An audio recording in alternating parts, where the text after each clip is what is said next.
Hey, welcome back to the podcast. I am sitting down to record my first hormone audit episode of 2026, and I have several of these to do. I have about four of them loaded up and ready to go. So I think what I'm going to do is drop these as an extra episode for the next few weeks of the podcast because I also feel like I have important regular topics to record, regular Tuesday episodes about, and I don't want to combine the two and do like an episode and then add an audit at the end and make the episodes really long. I feel like it would be better served and received by you guys, knowing how busy you are, to do just a short audit only episode on an extra day of the week for the next few weeks. So that's what we're doing today. I am doing an audit for Savannah, who is a 32-year-old female that is trying and has been trying to get pregnant without success. So when I asked her what her biggest hormone concern was, she said that she just wanted to make sure that everything was in line, that there wasn't anything big she was missing, because she has been struggling to get pregnant. They haven't had any success yet trying to get pregnant. And she said that her periods are few and far between without taking medication to induce them. So obviously, probably some underlying things there that we need to dig into and figure out. And, just as a reminder with these audits, I can't solve everything with just an audit and, this little bit of information, this small picture I'm getting of someone's story. But I can give, some big, like, next steps to take and kind of get you pointed in the right direction and recommend, what I would tell you would be logical next steps in terms of if there's testing needed, if I think that you need to go through my period makeover solution program, and kind of help identify like where this person is at in that happier hormones roadmap journey. So with this person and knowing what I know about them and the information they've given me on this form, I would say that this person is definitely somewhere between a basic Brittany and an action Allison. They're already doing a lot of things, trying to do a lot of the right things. And if you're listening to this and you're like, what in the world is she talking about? A basic Brittany and an action Allison? I don't know what that is. Go back on the podcast and listen to episode 89, where I break down the entire Happier Hormones roadmap. Okay, so let's dig into some of the things that stick out to me about this client. So, first thing that I come across on the form is that she's getting 6 to 7 hours of sleep per night and reports that she's having trouble staying asleep and that she does snore. So, when someone has trouble staying asleep, my question is always going to be, what's causing you to wake up? Do you know? Like, are you waking up because you need to pee? Are you waking up for seemingly no reason? Are you waking up feeling anxious and just kind of wired up?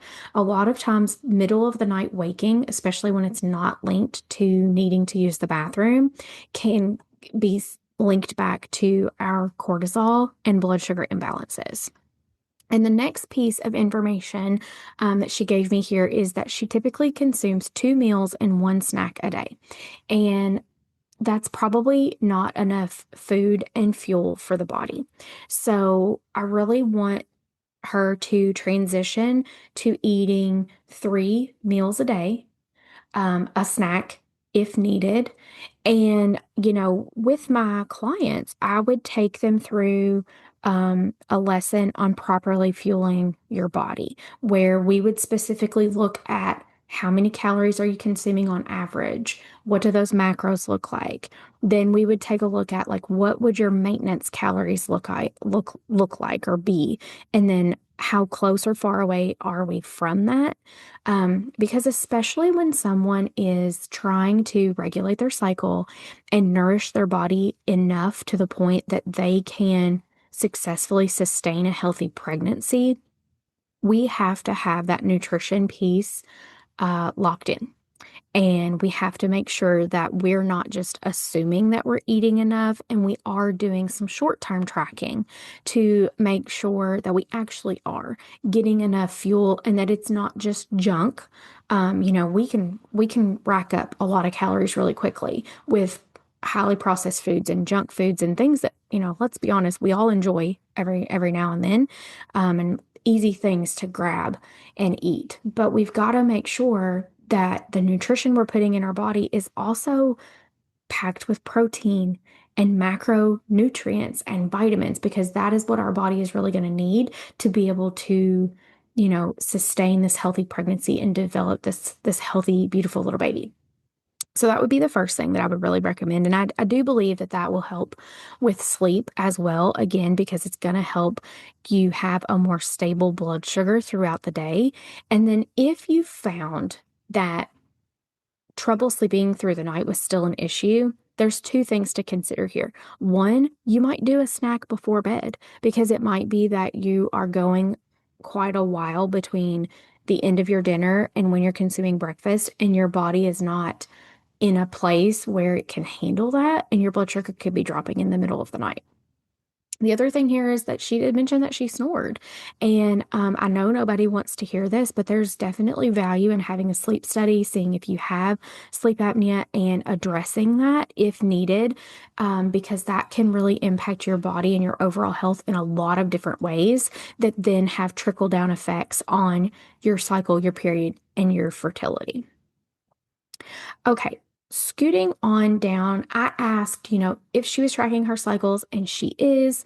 It looks like she's pretty in tune with noting and charting when her start of her period is, that very first day of flow, the last day of bleeding. She's watching cervical mucus, and she is also charting her basal body temperature. And I love to see that. A lot of people skip that, and it's a very valuable piece of information. So I'm glad to see that she's doing that. One opportunity here that I see is that she did not check or tell me that she's doing any LH level or ovulation strip testing. So that can sometimes be helpful combined with the basal body temperature tracking. You guys have probably heard me talk a little bit about the Mira device that I am pretty obsessed with lately. I think it's incredibly valuable. I've got a couple of clients right now that are working on getting pregnant, and we are using that so that we are confident in, did they ovulate, when did they ovulate, and did we see the progesterone rise after? This device, it's called Mira. Again, it's incredible because you can get all of that data at home every morning, and you can give me access to the chart. I can look at it, give you guidance on what I'm seeing, what patterns we're noticing, and connect those dots with symptoms as well, and ensure that you're timing intercourse correctly for pregnancy. So if that is something that is within your budget, I would recommend investing in a Mira system so that you can track those levels at home in real time and feel confident that you are timing your cycles, timing your intercourse accurately. She mentions here that her cycles are typically 30 to 33 days with medication. So I assume that they are probably much further apart without medication. And, I do work with clients sometimes that are on medications and are kind of in the depths of their fertility journey. And there's other things definitely that I can do to support that journey. It doesn't take the place of the medication. Says that typically her period cramps are about a 6 out of 10, has lots of PMS symptoms and lots of like on period symptoms like heavy bleeding and things. So definitely would want to check into minerals with this client if she became a client, because I'm looking at the history that I have available here and the symptoms. I would guarantee nearly that there are not hormone, probably hormone imbalances too, but we're talking about minerals. So mineral imbalances at play here that are impacting the body's ability to make and balance hormones, which, we've got to have that in check before you can conceive. The other thing that I note here, and I'm not going to get into all of the specifics, but there are a small handful of other medical conditions here, and lots of medications that this person is on. So sometimes a simple step that can get unintentionally overlooked is sitting down with your provider. Specifically, you want to do this with an OBGYN or the fertility doctor that you're with and have a conversation with them about the medications that you are on, which of those medications might be impacting your fertility, what the plan is for these medications if and when you do become pregnant, which ones would stay the same, which ones might need to change, and if there's any of them that you do need to stop prior to conceiving.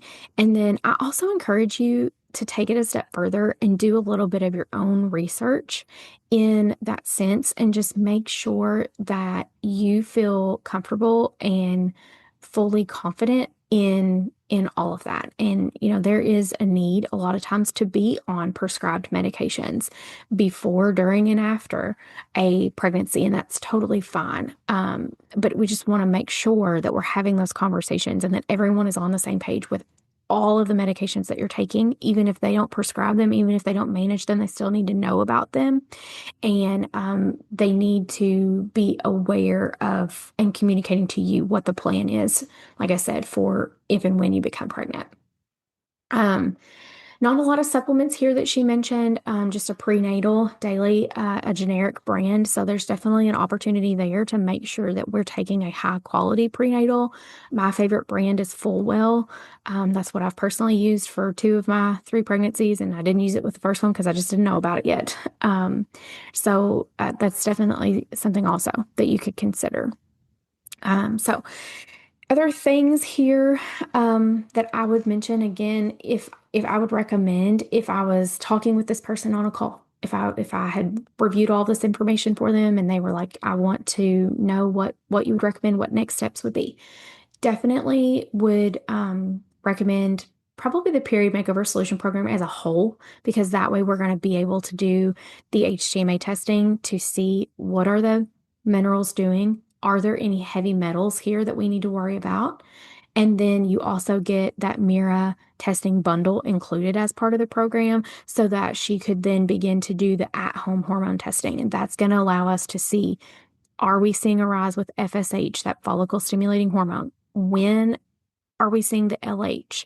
After LH peaks, are we seeing progesterone rise? And then what is estrogen doing all throughout the cycle? Those are really important pieces of information to have and, absolutely impact fertility. So, if you guys are listening to this and you feel like you have a lot of these same symptoms, same scenario, then you can book a call with me. It's called a Happy Hormones Clarity Call, and we could chat about your situation and what you have going on and what next steps I would recommend for you. So I hope this has been helpful, and I'll talk to you guys soon.